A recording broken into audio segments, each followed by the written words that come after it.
Hey, guess what? While your lunch is still warm and cozy, we've got a surprise in store for you. Today, we're spilling the beans on how 7 of the hottest celebs out there made their millions. And wait for it, we're also going to peek into how they blow those bucks. Think you can guess who's on the lineup? Shoot us your predictions in the chat, and we'll see if your intuition is as sharp as you think. Ready? Let's rock it! From being an extra on Isidingo to hosting an Emmy Award-winning talk show, Trevor Noah has built himself a life of luxury, including about $30 million in American real estate. He was born a crime at a time when it was against the law in South Africa for people of different races to be in relationships. Today, his incredible achievements serve as a powerful inspiration to millions around the world. Welcome back to another episode of The Lux Life. Today we're diving into the world of Mzansi's golden boy, Trevor Noah, and how he made and spends his dollars. And watch till the end as we will disclose why he paid the salaries of 25 employees from his pocket.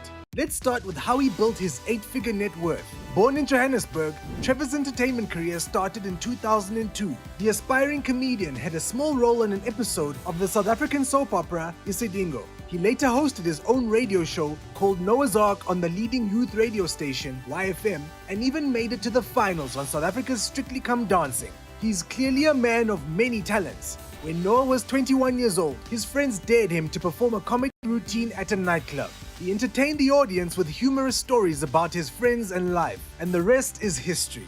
After that night, Noah continued performing at comedy clubs, gaining recognition along the way. He dropped his radio show and acting to focus on comedy and has performed with South African comedians such as David Kau, Kagiso Lediga, and Riyad Musa. Noah also worked with international comedians such as Paul Rodriguez and Paul Zerdin. Along with all his success as a South African comedian, Trevor learned the ropes of business and finance. His first big entrepreneurial move was becoming a spokesperson and consumer protection agent for Cell C, South Africa's third largest mobile phone network provider. From 2011, Noah would be working and earning in America. He relocated to the United States and became the first South African stand-up comedian to appear on The Tonight Show and The Late Show with David Letterman. By December 2014, the comedian became a recurring act on The Daily Show, and by March of the next year, it was announced that Noah would take over for Jon Stewart as the host. His journey on the show began on 28 September 2015. Trevor's gig as the host of a well-known satirical commentary show was rocky at first. After Noah took over from Stewart, the show's viewership dropped by 37% and those numbers never really recovered. However, the comedian persevered and continued delivering political commentary to those fans who believed in him. Robert Lloyd of the Los Angeles Times described Noah as charming and composed, almost inevitably low-key compared with the habitually antic and astonished Stewart. Trevor would become one of the highest-paid talk show hosts of his time, but it took some work. When he first started hosting The Daily Show, the producer's salary was around $5 million to $8 million per season, which is a crazy amount of money, especially when you convert that to rands. But when you compare Trevor's salary to Jon Stewart's of $25 million per season, it was clear that Comedy Central could have done better for the South African talent. That's when Noah took matters into his own hands. In 2017, the comedian signed a deal with Viacom, a former American multinational mass media and entertainment corporation. The deal doubled Noah's salary to $16 million per season. This contract ran until 2022 and likely ended around the time of his last day on the show, December 8, 2022. Thanks to his Comedy Central gig, Trevor could have raked in about $96 million. Add that to all the money he made from his comedy tours and Grammy hosting gigs, multiplied by the massive success of his best-selling memoir, Born a Crime, which reportedly had a 7-figure book deal. As of 2023, the comedian's net worth is estimated to be around $100 million, making him a talk show host worth more than even Jimmy Kimmel and James Corden. Trevor really ripped it hard for Mzansi. So, how does Josie's golden boy spend those millions? Like we said, the comedian learned his way around business and so got into the American real estate and house flipping game. He bought a $20 million Bel Air mansion in 2019 and flipped it for $21.5 million 2 years later. The mansion boasted 5 bedrooms and 7 bathrooms, with a chandelier-topped dining area.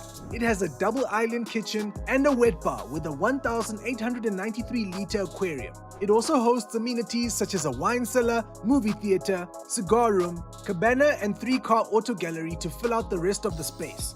The design shows a finish of polished glass, leathered marble, and limestone to touch up the open concept floor plan. Talk about elegance. Then in January 2021, he bought another Bel Air mansion for $27.5 million. only to turn around and list it for $30 million in October of the same year. After the confirmation came that this property was officially his, it became clear that Noah has a thing for architectural showplaces. This mansion was designed by Los Angeles architect Mark Rios. Inspired by Japanese aesthetics, Rios reportedly went through 50 plans before settling on the final design. The architect employed dark timbers based on a room he saw in Kyoto and extra thick walls to protect against the noise of the city below. From the street, the home appears as a series of cubes stacked together. Overhead photos from the back show that the estate spans across its hillside lot, with a series of open spaces that adjoin to overlook a scenic backyard, with a lawn and infinity-edge pool. Stone, wood, bronze, and glass combined in the common spaces, including a spacious dining room and a lounge with custom wall coverings. Spread across 3 stories are 6 bedrooms, 11 bathrooms, an office, library, elevator, gym, spa, steam room, and game room. Oh, and his first flip was a duplex-style apartment in New York, which he paid around $10 million for and listed for about $13 million. Noah ended up redesigning the whole space. His bespoke touch includes an architectural floating staircase, chevron pattern French oak floorboards, and custom cast metal archways. 15-foot ceilings allow for massive windows that frame open city views, while hand-plastered walls and striking light fixtures turn up the decadence. Noah also added punches of color to keep the space from feeling too serious. So, he had about $30 million tied up in US real estate, not to mention several fancy properties in South Africa. Noah had an appreciation for good vehicles from a young age and knows the value of a supercar. His stepfather ran a garage, so the comedian spent time fixing cars and learning about them as a child. After making his millions, Noah purchased a series of sleek cars. Hold on to your hats, because his fleet is about to blow your mind.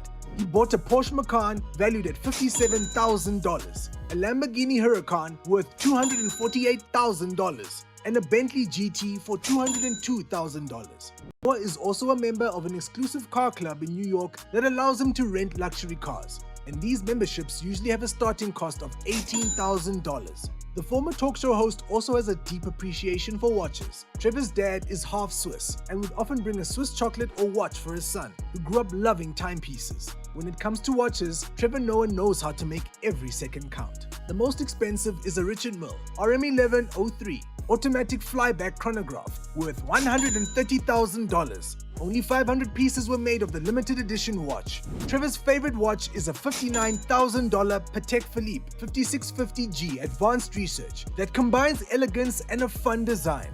However, real estate and luxury aside, Trevor doesn't only spend his dollars on fun and games. Having grown up in apartheid South Africa, when the black residents of South Africa lived in poor conditions, the actor has made it his mission to help his homeland. He launched the Trevor Noah Foundation in 2018 in Johannesburg to help support the local youth and improve communities through education and future opportunities. He has also donated to charities and helped raise money for the Roger Federer Foundation. In February 2020, he teamed up with Roger Federer, Rafael Nadal, and Bill Gates to play an exhibition match in Africa. Their game raised over $3.5 million for the foundation. When the COVID-19 pandemic hit, it was hard on people of all working classes, even the talk show industry. At the time, The Daily Show was airing in a virtual work-from-home format, and as a result, many employees were laid off. To make sure his crew was looked after, Trevor paid the salaries of 25 such employees until the show began to air back in the studio. This included workers in many sectors, such as audio technicians, camera operators, video operators, and stage management personnel. Trevor really knows how to give back. As of 2023, Trevor Noah has gone back to traveling and sharing his comedy, with shows booked out worldwide. There's no doubt that in the years to come, he'll redesign some more bespoke homes and show off more premium watches and fancy footgear, while still trying to make the world a better place, of course. Trevor took the world by storm with his comedy, but is his love life the price he pays for success? Turns out, this comedy legend has had quite a few high-profile relationships, and we're here to spill the tea on all the romance, breakups, and everything in between. Did you know all of his breakups happened because of his career? Trevor's first high-profile relationship was with Danny Gabriel, a successful SA-based physiotherapist and musician. Rumor has it the former pair had known each other for like 4 years before they started dating. Then, in early 2014, love blossomed, and they quickly became smitten with each other. By this time, Trevor had already cemented himself as Mzansi's favorite funny guy. He was booking comedy shows and skits around the globe. he also started making his debut on The Daily Show as a recurring contributor. That's why he and Danny got to travel the world together. She was by his side as he toured and made his impression on international turfs. These two were so cute together. Danny and Trevor weren't shy to show off their love for each other. They often took adorable pictures together, like selfies with funny faces or photos of the places they visited. Trevor also bought a home in Cape Town to be closer to his love. Did someone say couple goals? There were even rumors that the two got engaged. But it seems the comedy limelight brought both love and heartbreak for Trevor. In mid-2015, he got offered the gig of a lifetime, hosting The Daily Show in the US of A. But that meant leaving behind his South African bae, who had her own thriving physiotherapy practice back home. Long distance just didn't work out for these lovebirds. But hey, no hard feelings here. Danny showed her support for Trevor's big move on Twitter, saying, "I knew you had it in you," and they saw it too. Now the world gets to share it. Couldn't be prouder. Aw, ain't that sweet? No bad blood, just a loving farewell. Life moves on. And so, Noah set off on his journey to become one of the highest paid talk show hosts of his time. That brings us to relationship number 2. Shortly after moving to New York City, the comedian met former singer and model Jordan Taylor. They met at one of Trevor's comedy gigs, but that's all we know about the meet cute. After being friends for some time, they started dating. Jordan even moved from California to the Big Apple just to be with her boyfriend. How cute. These two were red carpet royalty, and boy, did they make heads turn at the 2018 MTV Movie Awards. Their love story seemed like a fairy tale, and fans couldn't help but ship them to the moon and back. The rose-colored glasses shattered in 2018 when tabloids reported about their split. Jordan confirmed the news in January of the next year. A fan asked about the breakup, to which she replied, "Of course I love him. How could you not love him? I love him so much, but you guys should know we broke up this past summer. But yeah, I love him." Till now, we don't know why they broke up, but from Trevor's previous experience, it could have been because of his work. Noah always put himself and his career first. He once told the story about an ex-girlfriend from before his fame. He admitted that this ex tried to stop him from going into comedy. When Noah first expressed interest in the career change, she said, "You're not that funny. Don't be stupid." Harsh. He was young and in love, so Trevor agreed and held off. Then, after they broke up, he thought it would be the perfect time to do everything he couldn't do when he was with her, like date other girls and do comedy. So that's what Trevor did. While becoming a world-renowned comedian, Noah got to know some of the most beautiful women who also appreciate his sense of humor, like Minka Kelly. She's an American actress that you might know from shows like Euphoria and Titans. In August 2020, the pair got to know each other and started dating. A month after the romance was confirmed, the actress was spotted taking some luggage to Trevor's New York City apartment. Insiders told tabloids that even though it was early stages, Trevor and Minka were serious about their relationship. So much so that in December of that year, Noah bought a $27.5 million Bel Air mansion for him and Kelly to live in. After purchasing the estate, rumors started that Trevor would finally settle down with Minka. An anonymous source shared they're making plans for a future together, and it's a very stable relationship. But real Trevor Noah fans took that information with a pinch of salt. We know how our boy feels about romance and marriage. He's not one to rush into things. It's not that Trevor is against marriage and commitment, he just thinks that couples shouldn't live together, even if they are married. I think one of the biggest reasons people get divorced is because of this cohabiting bullshit that we've come to believe is the way relationships are supposed to be. That said, Noah shouldn't have just bought the mansion for a relationship. He has a habit of buying properties, renovating them, and selling them at a markup. That's exactly what he did with his Bel Air home. By October 2021, he had it listed on the market for around $30 million. Besides, by May of 2021, he and Minka had broken up. The A-listers kept the details of the breakup private. But when we all found out about it, they were both vacationing it up. No heartbreak, just vibes. Minka enjoyed a trip to Mexico while Trevor spent some time soaking up the Miami sun. Their first breakup didn't last long. In the same month, they reunited and took a trip to St. Bart's. The Caribbean island is known for its white sand beaches and designer shops like Louis Vuitton and Dior. Why? Because luxury goods are tax-free there. So if you want designer at lower prices, you know where to go. Some TripAdvisors estimate that a week at St. Bart's could cost around $8,000 for a couple, if you budget wisely. Who knows how much a famous actress and the highest paid talk show host of his time spent on their getaway?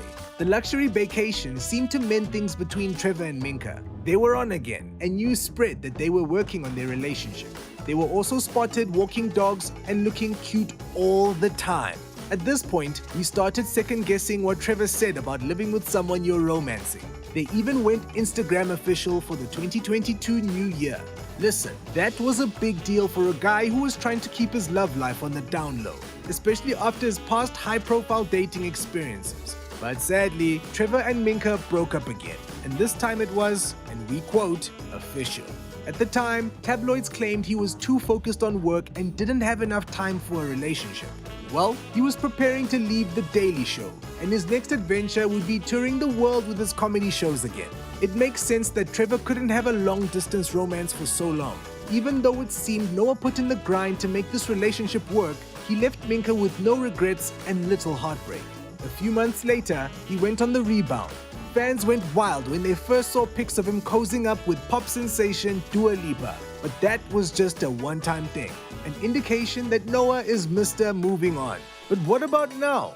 Since then, Trevor's been a free bird, enjoying the single life and touring the world with his hilarious jokes. Will he reignite that spark with Minka when the time is right? Let us know your thoughts in the comments. Are they destined to be together? In the meantime, our boy Trevor continues to crack us up on stage, bringing laughter to audiences across the globe. Sure, he may not have found the one just yet, but hey, that's no biggie. Trevor's got love all around him, from his family, friends, and his dedicated fans, of course. Until he finds his comedy queen, he's gonna keep living the Lux life to the fullest. Whoa, y'all are getting really up close and personal. As of 2023, Queen Bee is worth 540 million. With all that moolah, we wonder how Bee likes to flex her Lux life. Stay tuned until the end to discover what sports cars are in her collection. Okay, I'm ready. Let's throw it way back. We're talking before Bey married Jay-Z. 3 years before, to be exact. She launched her solo career and received massive success. I don't know how to relax. So, Beyoncé did the smart thing and invested in property. Not just any old housing, a midtown Manhattan condo, the Upper East Side, baby. I always know what I'm supposed to do. At the time, Knowles put down a whopping $5 million for the crib.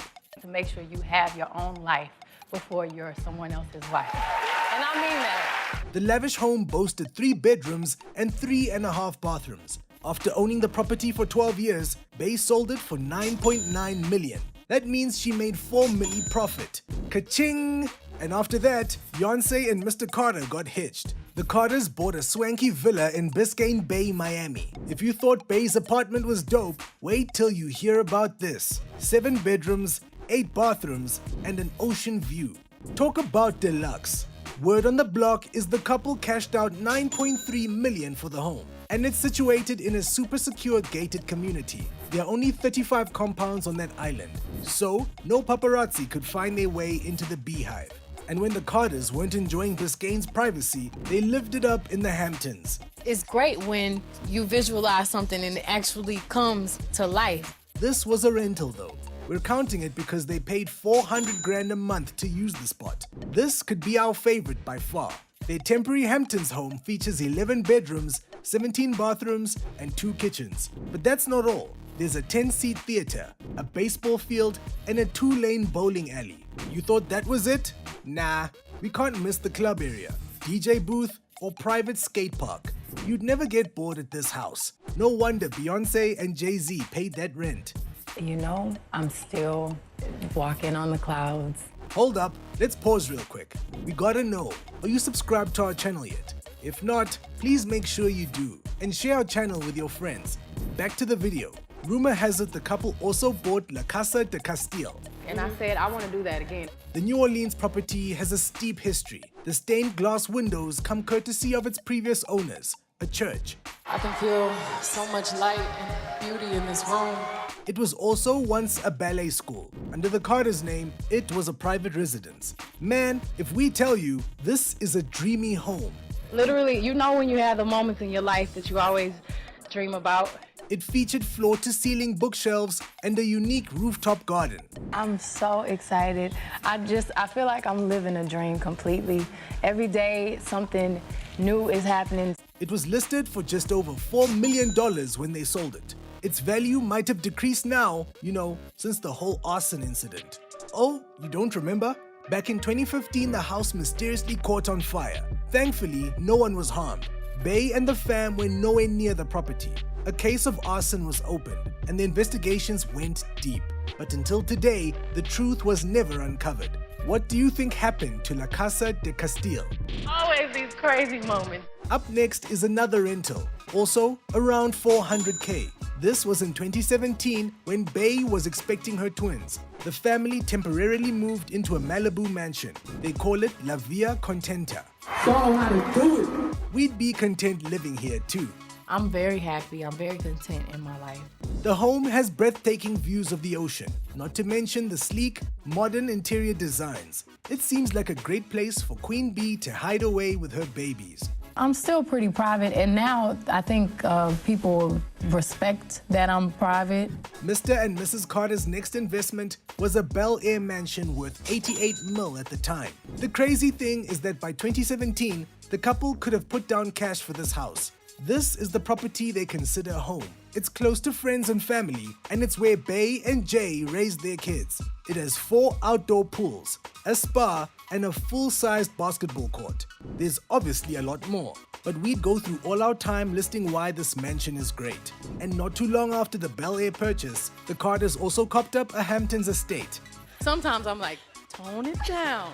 The house cost them a staggering $26 million.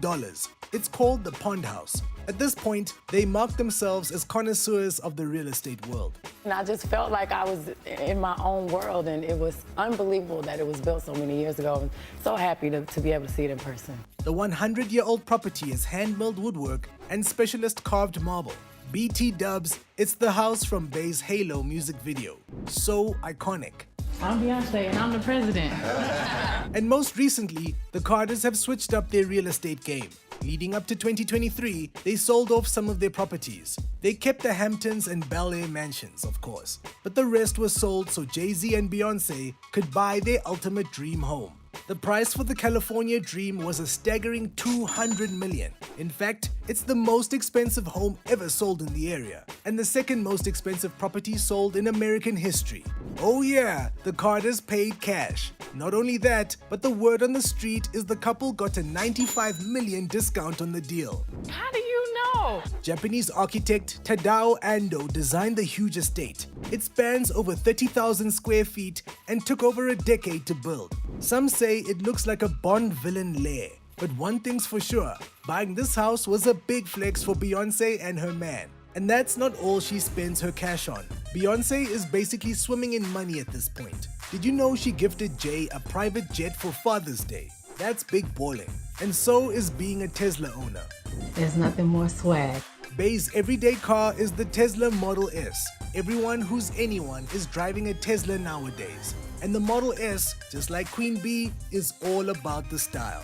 The Tesla's base cost is about $75,000. Another car we've spotted Bey with is the 1959 Rolls-Royce Silver Cloud 2. What a classic! These beauties come with an OHV alloy V8 engine. All that power accounts for 155 horsepower. And given that these babies are collector's items, you can expect to pay no less than 80 grand for good quality. Moving on, we have the Ferrari 458. What better way to announce you're a baller than with a Rari? You know, I'm here, and I know my style. Besides, the 458 is arguably the most iconic car that Ferrari has ever made. It's powered by a V8 petrol engine and puts out an impressive 562 horsepower. And the price tag? Well, today, the average price sits around $230,000. Last but certainly not least is Beyoncé's Lamborghini Huracan. I've done many things in my life, but this is the first. This car is the epitome of beauty. Its 5.2-liter V10 engine makes it beastly too. The Huracan goes from 0 to 100 in just 3.3 seconds. Now, the moment of truth. How much is this car worth? Well, in the 2023 economy, we're looking at a starting price of $215K. If you could live in one of Beyoncé's properties, which would you choose? Share with us in the comments. Could you buy me a Lamborghini right now? Yeah. And not think about it? It wouldn't hurt you financially if you just bought me a Lamborghini. Yeah. Drake had a Lambo that could fly. No jokes. Do you want the details? Stick with us. Today, we're going through Drizzy's collection from his first to his latest. With a 230 million net worth, it's a guaranteed gorgeous selection. I would be shocked. Do you know what I mean? Like, I might be like, what? And before we get into it, this is just to let you know how big Orbs has made it. The rapper is known for his generous heart. To close off his October 2023 Toronto concert, Champagne Papi blessed a lucky fan. He put everyone's ticket numbers into a clear barrel, and the winner got a whole Mercedes-Benz G-Wagon. He really loves his fans, huh? Thank you for everyone that supported. We're all very grateful. Now let's talk about his personal collection. Picture this. It's the days before Aubrey Graham made some dough from Degrassi. His first car was a Chevrolet Malibu, not the cool kind. It was a 5th gen car that wasn't very reliable. So, when he made some cash, Drizzy got an upgrade. Nothing too major. He started from the bottom with an Acura TSX. He talked about it in Underground Kings. With fame on my mind, my girl on my nerves, I was pushing myself to get something that I deserve. That was back in the days. Acura days. One review says it goes about its business so smoothly that precision could be its middle name. The TSX featured a 2-liter inline 4-cylinder engine. Its power? 201. No wonder young Orbs put his hard-earned cash down. And in the 2003 economy, these cars went for almost 27 grand. Years later, young Pablito got a serious upgrade, the Bugatti Veyron Sang Noir. What a car, and what a boss move. By now, Aubrey established himself as Drizzy Drake. They say he put down 2.2 mil for it. The Sang Noir's 8-liter quad-turbocharged W16 engine is just tops. We're talking 0 to 100 inside 2.5 seconds. Yeah, talk about speed. I don't want to be number 2. I think that would be a weird thing to sit here and say. And that same year, Champagne Papi let the dollars rain some more. He splurged on a Bentley Continental Super Sports convertible. It was the fastest convertible Bentley had ever produced. It goes from 0 to 100 in just 3.9 seconds. One of the greatest things that we have on earth. When it dropped, so did Drizzy. 270 grand, that is. Yes, I do. I always want more. Oh, but that wasn't all. 2010 was the year of 6 God. Another luxe car he bought at the time was the Mercedes-Benz SLR McLaren. I love changes. Yeah, the collab to top them all. These bad boys come fitted with a 5.4-liter supercharged V8 engine. That means it climbs to a maximum horsepower of 617. And the price tag? Way back when, Drizzy paid 850 grand. A few years later came the Brabus 850. The Brabus version of the Mercedes S-Class was the first version released in North America in 2015. It was a monster. The Brabus featured a 6-liter twin-turbo V8 engine. You'd never believe how powerful this car is. We're talking 850 horsepower. Now that's a beastly vehicle. If you aren't careful, the Brabus could make you laugh now and cry later. What about its price? Well, when Brabus dropped the car, you had to contact them for pricing. So no one knows how much Drake paid for it.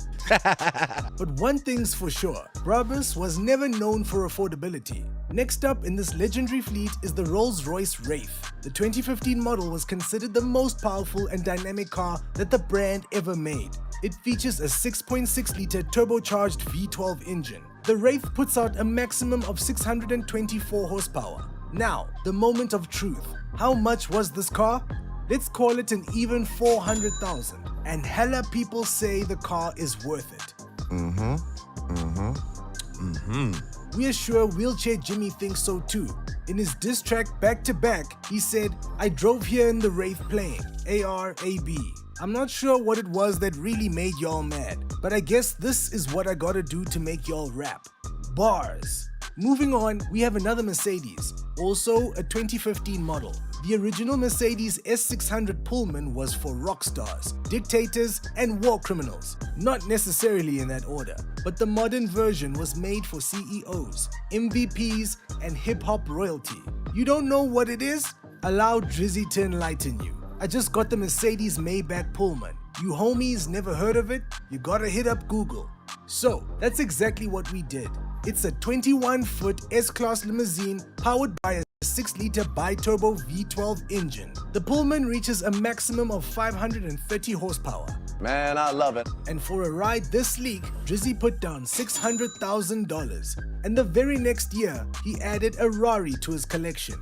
Oh my goodness. We're talking about the 2016 LaFerrari. Not only was Drake thrilled about the car, but he found himself in a unique owner's club. Only 499 LaFerraris were ever made. They've got a highly strung 6.3-liter V12 engine lurking under the bonnet, and it kicks out an impressive 800 horsepower. Champagne Papi coughed up almost $1.5 million for his sweet ride. By the way, LaFerraris have more than doubled in price since its launch, and the difference between Drake's Rari and everyone else's is that his car could fly.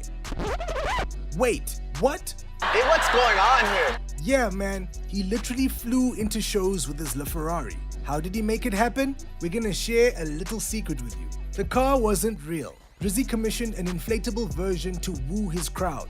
Wish we could have been there. Before we get to the next ride, we just gotta know, are you subscribed to our channel yet? If not, please could you, and share our channel with your chomies. Back to it. Another 2016 car that Drizzy copped was the McLaren 675 LT. Yeah, I really do like to gamble. It's a monster that goes 0 to 100 in just 2.9 seconds. That's thanks to its 3.8-liter V8 engine. The McLaren reaches a max horsepower of 666. But that wasn't even the best car Drake bought in 2016. I got a special surprise for all my true gamblers tonight. Arguably, his biggest flex was the Lamborghini Aventador Roadster. If the Roadster didn't exist, Gotham City billionaire Bruce Wayne would have asked Alfred to make one for him. But it does, and Drake bought himself one. In fact, it looks so much like a Batmobile that he even included a line about it in Views. Lamborghini got me feeling like Christian Bale, and I never bend my morals for the ticket sales. The Aventador features a mid-mount 6.5-liter V12 engine. It generates a maximum of 700 horsepower, and its price tag, nearly 450 grand.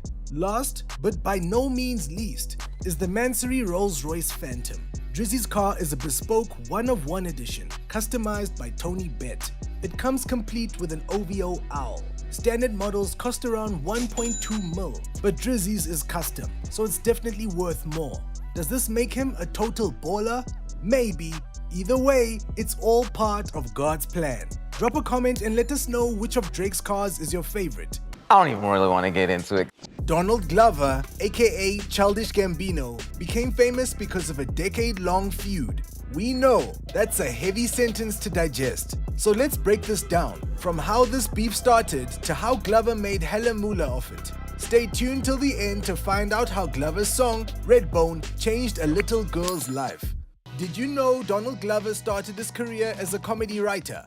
Sorry. Yeah, he was already moving around the entertainment scene before his acting and music made him super famous. Glover's come up actually started in the writer's room of a sitcom. Maybe you've heard of it. It's called 30 Rock. It's very strange to me that stuck. And actually, that first big job sucked. Donald said he would go home and have stressful dreams about work. Maybe I'm just alive, and that's how I feel. He also said, it definitely didn't feel like I was supposed to be there. I'm out of place everywhere. Years later, the comedian found out he was only hired to make the team look more diverse. Tina Fey confirmed this herself, BT dubs. Hectic. But now, Donald Glover is worth a cool $40 million. I had more money than all my friends, but I felt like, you don't spend it well. You're too young. I mean, what were you spending it on? Can I be honest? He has enough cash to buy a farm and start a creative sanctuary for himself and other artists. No, seriously, he did that. In 2023, Donald bought himself some land in Ojai, California. I'm trying to be real. He turned it into a home base for Studio Gilga. You'll find things like a recording studio, writers' rooms, and cows on the property. Sounds like a fun time, yeah? No. Donald had to sell one of his super fancy properties to buy his farm. The house in question? La Canada Flintridge Estate in Hollywood. The elegant estate is a massive space with spectacular views of the Angeles National Forest. Rumor has it that Gambino bought this pad back in 2016. He put down around 2.7 mil for the home. After hiring renowned architect Barbara Bester, the star ended up selling his home for nearly $4 million. But property isn't how this Hollywood star makes his bags. Childish Gambino, more childish than you think. There's one song that put Childish Gambino on everyone's map. After This Is America, everyone was talking about his genius mind. I believe the people deserve quality, and when they taste it, they see their own value and they don't ask for less. Even people who weren't following his music journey came to appreciate the art of Childish Gambino. We're not just saying this is when he became successful, but this was definitely his moment. And it just proves that Gambino's music is one reason for his massive net worth. You really can't enjoy things for what they are while you're in it. Oh, here's an interesting fact for you. Did you know that This Is America was supposed to be a diss track to Drake? Yeah, it sounds weird, right? No, I mean, it's not that weird. Firstly, why would Gambino want to write a Drake diss track? Did you even know they've been beefing? This is how it all started. When Donald Glover decided he wanted to go into music, he had one major obstacle: Drake. No hate to him, Champagne Papi is the GOAT. Not a joke, I'm just still pissed. But, just like Drake, Donald came from the world of acting and sitcoms to music. Basically, to critics of the musical industry, it was very easy for Childish Gambino to be just another Drake. I want to be me all the time. Since he entered the music scene, Gambino has always been compared to Drizzy. It's mad frustrating. So, that's why he started throwing some shots in his verses. Like that time Gambino freestyled on stage, and he literally said he's better than Drake. You listen to your own music? But later, in an interview, Donald admitted he has no bad blood with the Canadian rapper. Gambino only said what he said to make this clear. Don't compare him to Drake. Don't compare their music. Don't compare their art. I think he's a really good writer and rapper. Right now, I definitely think I'm better than him, but only because I'm working harder than him right now, Gambino said. Naturally, the comments sparked a feud between the two rappers. Wanna know why we think this beef is funny? After everything Donald Glover went through to get people to stop comparing him to Champagne Papi, he went and named his son Drake. Yeah, you heard that right. I just want to do whatever I want. These rappers ain't serious. Drop a comment and share your thoughts on this feud. Are you Team Drake or Donald?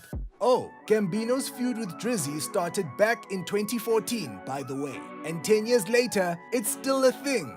Drake was always quiet about it. And that's why many of us didn't even know this was a thing. But he did something petty in early 2024. We have to talk about it. I want people to know, like, look, this is not personal. At Drake's It's All a Blur tour, he performed the song Headlines with screens on the stage that showed news-like headlines. And then a fan noticed that one of them said the overrated and over-awarded hit song This Is America was originally a Drake diss record. That was the first time in documented history that Drake responded to this beef. So now we know it's real. Also, overrated and over-awarded? Sheesh, Drizzy didn't blink when he took that shot. I'm really sensitive. Oh, by the way, have you checked out our video about Drake's insane car collection? He has a flying car. But when it comes to Donald Glover, this is what's up. Childish Gambino worked so hard to prove that he's better than Drake. When it comes down to it, he built his music career on wanting to be better than his opponent. Honestly, we can respect that. You have to kind of change who you are a little bit all the time for people to even respect you. Let's also circle back to the diss track part. According to Donald Glover's story, time is the oven that makes something special. 3 years before the song dropped, Donald came up with one line: "This is America." That's all. That was the whole concept. It was just supposed to be a joke. I think that's kind of dumb. But instead of making it a way to diss Drake, Donald thought, nah, we can do something better here. That's actually one of the things people appreciate about Donald Glover, the thought he puts into everything. So I think, yeah, it's our responsibility to make magic again, because I think a lot of the shit that's happening now is bullshit. Let's toss music to the side for a minute. Donald has hella awards for writing, directing, and acting. We can guarantee that 40 million net worth has something to do with his amazing storytelling. Now, where were we? Oh, yeah, thoughtfulness. Glover is known for it, and it applies to his everyday life too. Do you remember that little girl who went viral for advertising her Scout cookies with the Childish Gambino song? It went something like this.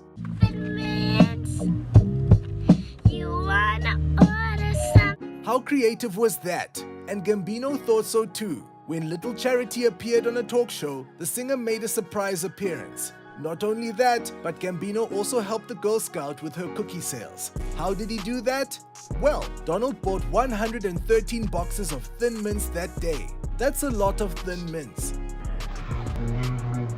And if we average around $14.50 a box, that little girl made over $1.5 grand from a single sale. And this is just one story about how Donald Glover uses his influence for good. There's plenty more where that came from, but those are stories for another time.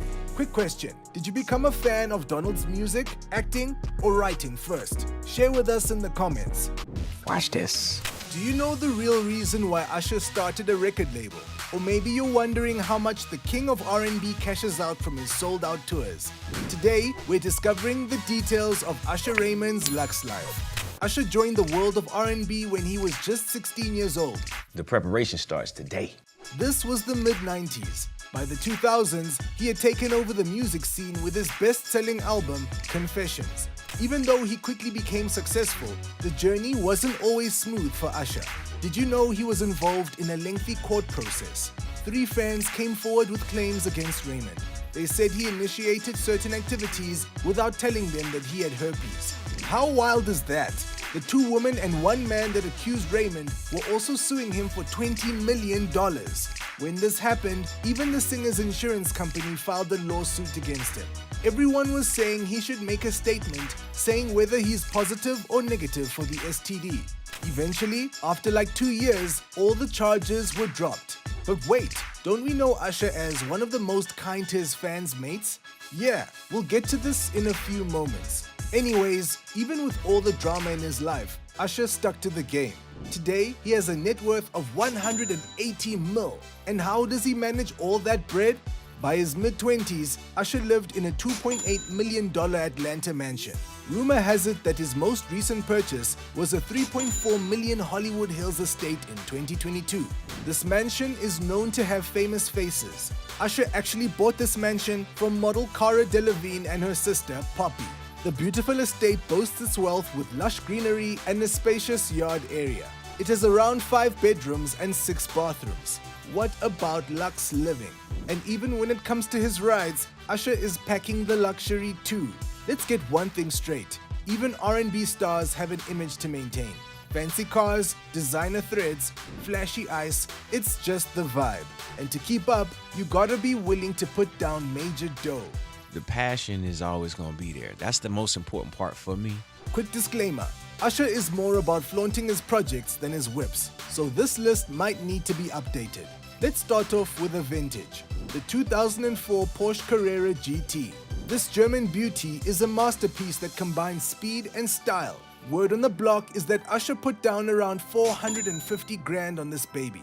Another classic in Usher's collection is the 2009 Ferrari 458 Spider. The singer reportedly paid about 280 grand for it. Last up in Raymond's classic fleet is the $500,000 chauffeur-driven Maybach that he splurged on back in 2005. Since Usher is a proud ambassador for Mercedes-Benz, as a result, you'll often see him flexing the latest AMG. Other exotic cars that Usher owns are the Bugatti Veyron Grand Sport and Lamborghini Aventador. Oh, and how could we forget? Raymond has a Rolls-Royce Phantom haunting his garage too. Word on the block is that the superstar also has a McLaren P1 in his collection. Just FYI, the average price of a P1 sat over 1.6 million when we wrote this. So, it's not that Usher never splurged, but rather that he was smart about how he did it. What do we mean? Simply that Usher didn't spend more than what he made. And he made sure to put most of his income into savings and investments. But let's be honest, the real reason Usher was so good with his cash was because, since he was young, he had good influences. I've learned so many lessons from other entertainers, Usher once shared. We know what you're thinking. Which entertainers? Well, as soon as he got into the industry, Raymond rubbed elbows with some of the greats. Usher even got to take notes from hip-hop's wealthiest, Jay-Z himself. Now let's ask the million-dollar question. How does Usher make all his moolah? Well, Usher is part of at least 7 businesses that we know of. Aside from his stakes in the Cavaliers, this is what else he has under his belt. I don't get tired of it. I don't get tired of what I'm doing. Raymond partnered with Universal Music in 2017 to launch a graffiti print magazine with Mass Appeal magazine. FYI, that was a $6 million investment. Sound like too much? But did you know that one of Usher's tours can rake in more than 20 million? But all that money he makes isn't just for himself. I'm interested in opening other doors. Wealth accumulation is at the top of the list, Usher said. When it comes to opening doors, let's not forget that Mr. Raymond has helped many others too. Let's put aside everyone that Usher has employed on his projects. He was very helpful when it came to international pop sensation Justin Bieber. In fact, Usher even started a record label in 2008 called Raymond Braun Media Group, just for the Biebs. You guessed it, he partnered with Bieber's manager, Scooter Braun. The whole business was started just to manage the pop star's ginormous career. As of 2023, Justin was still the only artist signed under the label. Talk about a loyal partnership. Usher is all about helping the younger generation find their voice. Remember all that drama with Keke Palmer? So, basically, Keke and her baby daddy broke up over Usher. No, really. Her ex was upset because of how Keke dressed to see an Usher concert. I think Charlamagne the God named me like the domestic terrorist. After that, Usher reached out to get Keke on board to star in the music video for his song, Boyfriend. Not only was it a huge burn to Keke's ex for shaming her on the internet, but Usher also helped the young mom find her confidence again. Palmer was also very grateful for the opportunity to work with someone she had looked up to since she was little. All in all, we think this might be one of the cutest Usher moments. If you thought the singer only reserved that tender treatment for superstars, you were wrong. Mr. Big Time is all about showing his fans how much he appreciates them. After all, he wouldn't be here without all their love and support. That's why Raymond had to make a fan's dream come true after she battled through rain and snow to see him perform. You heard that right. Shay and a friend decided to go on a road trip to watch Usher perform in Vegas. She documented the whole journey online, so we got pretty invested. Shay and her friend drove through rain and snowstorms, and it seemed like all the odds were against them. Eventually, friends pitched in to help, only for the duo to miss their flight. Finally, Shay and the friend made it to Vegas. Late. Yeah, they only caught about 25 minutes of Usher's show. What a bummer. But, like the G he is, Usher found out about this chaos. Guess what he did? The singer invited Shay and a friend to any show of her choice for a full weekend, paid for by his team. And he even met Shay and personally thanked her for being such a devoted fan.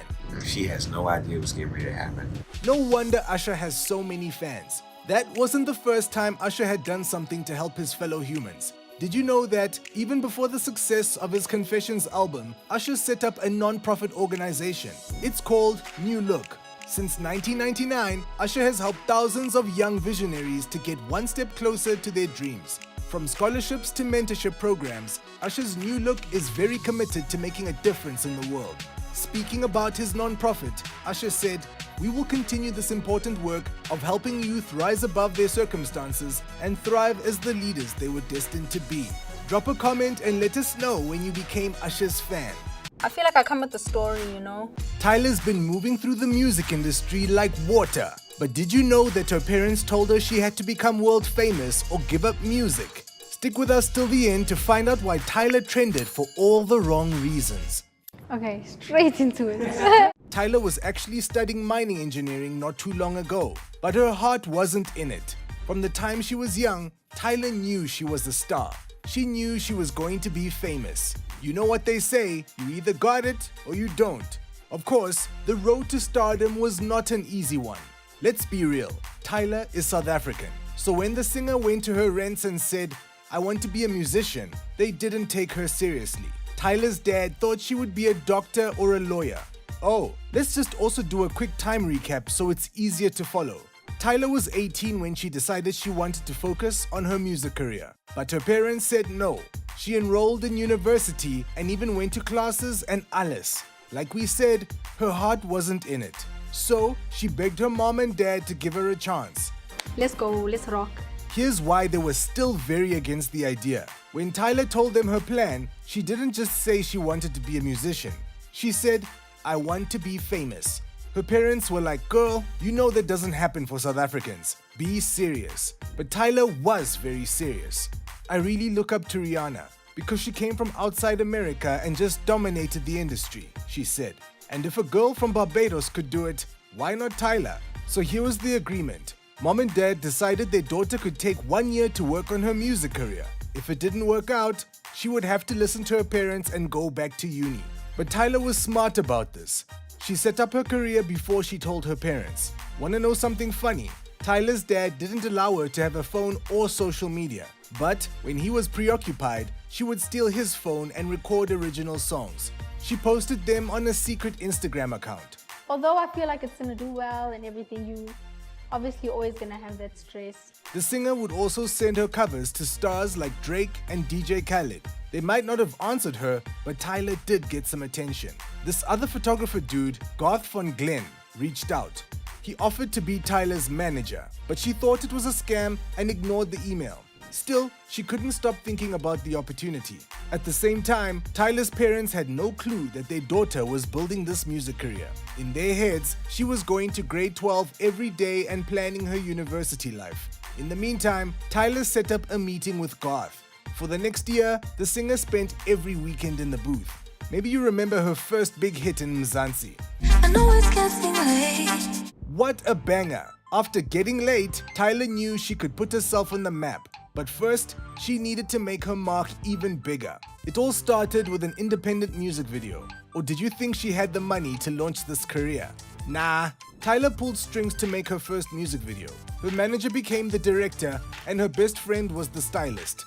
But the goal was to make the best video South Africa had ever seen. And now the video is sitting on 8.3 million views. And I feel like I use that as a lesson all the time. All independent, no money from other people. And when we dropped it, like we just saw the numbers fly. It changed my life, the singer shared. It only went up from there. Tyla basically invented a whole new genre of music. People are calling it pop piano. Talk about being a trendsetter. After the Getting Late video, record labels worldwide were gunning to have Tyla sign with them. Legendary music executive Sylvia Ron, who worked with Missy Elliott and Travis Scott, even put up a billboard in Johannesburg to show her commitment. Dude, can you imagine being Tyla at that moment? The next thing she knew, this girl from Jersey was leaving South Africa for the first time, and she went on to open for Chris Brown's Under the Influence tour. We told you, this story is straight off the movie screens. Next came the song that put Tyla on everyone's radar. Water had us all thirsty for more. It wasn't just a great song. Tyla was smart enough to create a TikTok dance challenge. In no time, it was everywhere. In Asia, Europe, America. The trend even started a whole other craze. Women would sit next to their boyfriends and play the song. If the guy leaned in to glimpse Tyla's video, it was over for him. But Tyla takes no responsibility for any breakups that happened because of her. I'm not a part of all of this, she told the BBC. All Tyla is about are the moves she's been making to show her parents that she meant what she said. Water took Tyla all around the world. It took her to places she dreamt of as a child. Like when she made her live debut in Milan Fashion Week and sat next to Kim K at a Dolce & Gabbana show. FYI, stars like Ciara, Normani, and Kim Tae-hyung, also known as V from BTS, have all been in touch with a young South African. But Tyla's favorite come-up moment was when Janet Jackson performed Water as a mashup on one of her US tours. I was like, what the heck? And then she DM'd me, and she was like, congratulations, stay blessed, Tyla shared. Yo, if that were us, we'd be geeking. 2023 was the year of Tyla. She really did that. Like, even Jennifer Hudson knows who Tyla from Johannesburg is. Okay, we're gonna go over there because I need some room. So. Okay. Did you know that she's the youngest South African artist to chart in the US Billboard Hot 100? The last Mzansi great to do that was the legendary Hugh Masekela 55 years ago. Oh, and Tyla ranked in the top 10. Talk about a flex. She definitely changed her parents' mind. I had a feeling it was gonna do well, but what it did was like, what the heck? It went crazy. Like, I have a whole Grammy nomination. Celebrities are dancing to it, listening to it, reaching out. So. But when you're famous, there's one bad part: scandals. Because Tyla blew up on social media, some people have thrown some shade. They said she came out of nowhere, so she's an industry plant. And what does Tyla think of that? Exe, what the heck? I'm a whole plant? Imagine.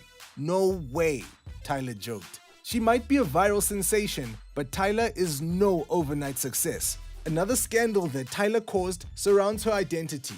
She identifies as colored. In South Africa, this has a unique culture of its own.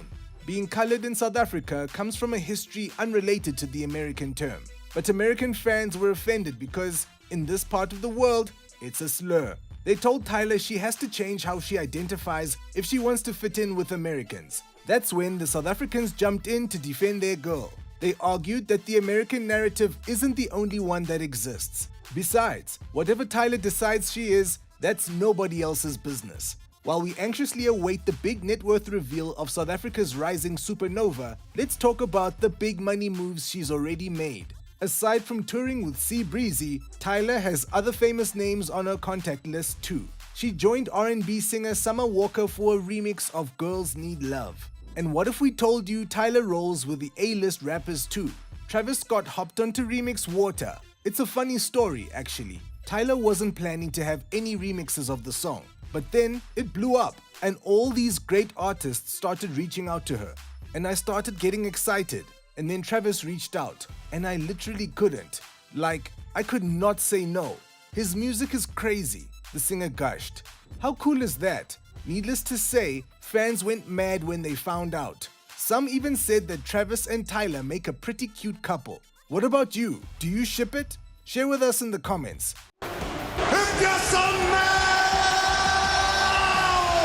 What the rock is cooking! Turns out we can, and it's an 800 million net worth.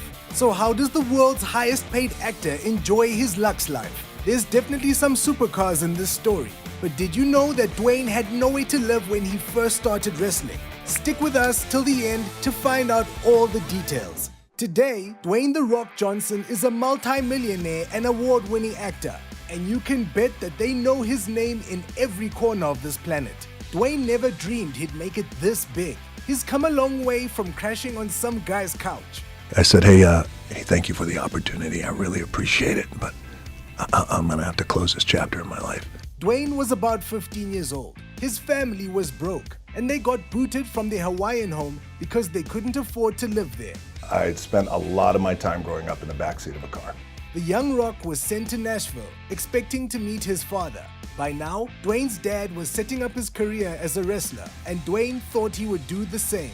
I loved wrestling. I love the antics of it. I love the characters of it. But Mr. Rocky Johnson wasn't financially set up to live with his son. So Dwayne moved in with Bruno Lauer, a professional wrestling manager, referee, and a man he had never met before. And then I realized that, oh, well, plans have changed, so I'm not going to be living with my dad. To Dwayne, this was a stranger willing to give him a shot. Bruno let him stay in his tiny motel room until Dwayne found his feet. Bruno even bought him his first car. Years later, when the boy from Hawaii became a megastar, he remembered to show Bruno his appreciation. Dwayne gifted Lauer a super luxe Ford Raptor R. He has the same car, so he and Bruno are twinsies now. The model in question is worth $150,000. A V8 engine powers this beastly 6x6. It releases about 758 horsepower. And did you know that Dwayne's Ford F-150 is unique? It was specially built for him, so few units were made. And while The Rock gifted his dear friend, Bruno, he didn't pay a cent for his own Ford. It was a gift from the Ballers production team.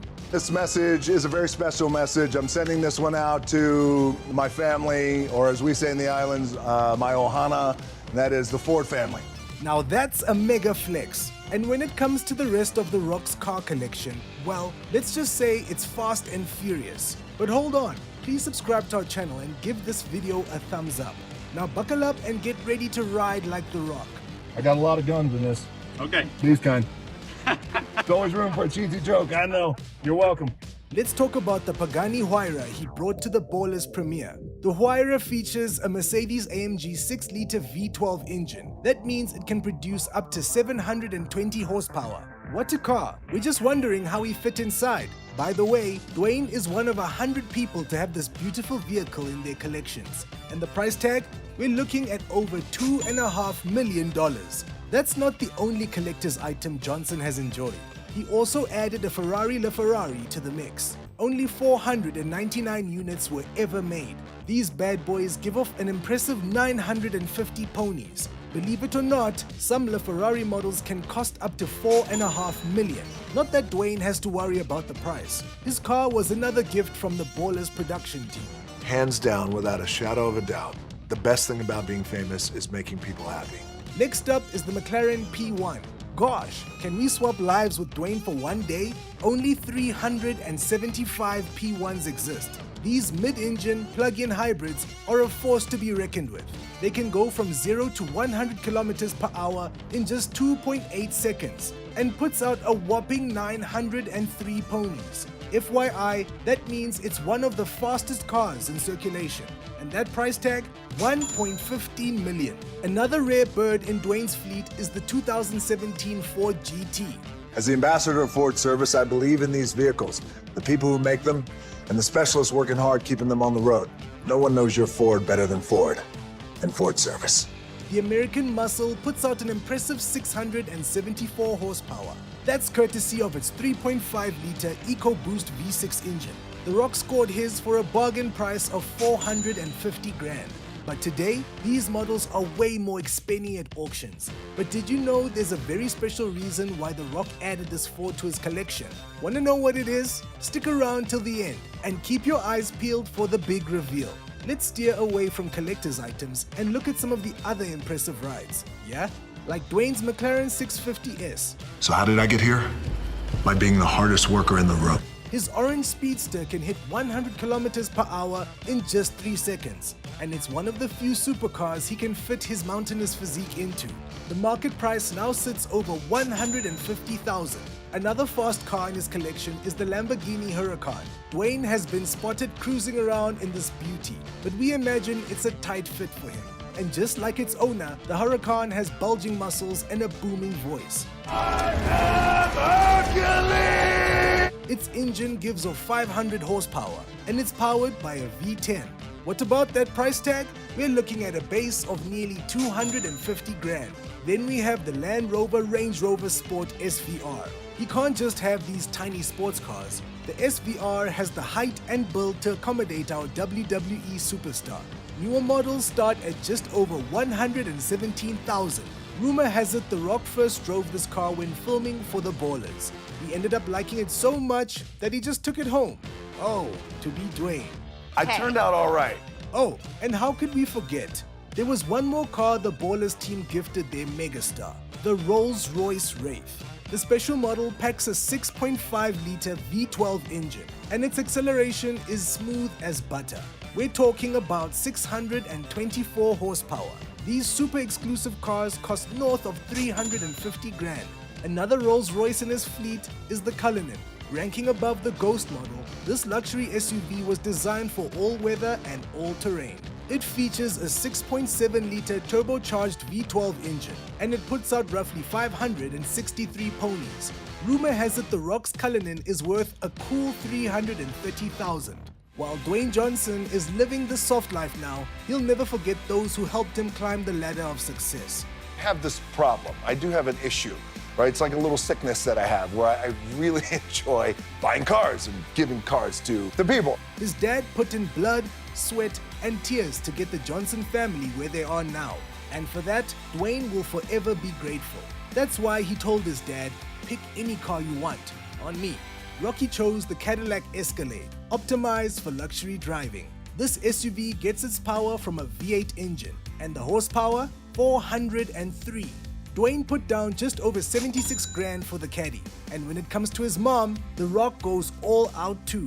One day, he gifted his mother a golden ticket, because she gets to choose any home she wants, anywhere she wants, Dwayne shared. How sweet is that? Now, we know what you're here for. Why did Johnson buy that Ford GT? By now, it's clear the former wrestler is a very caring and sentimental person. After he joined the Fast and Furious set, Johnson became tight with Vin Diesel. Vin talked Dwayne through his cars, and in no time, The Rock had some American muscle of his own. Wait, so Hobbs and Dom are family? Drop a comment and let us know when you become a Dwayne Johnson fan. That's it for today. Don't forget to like, share, and subscribe. See ya!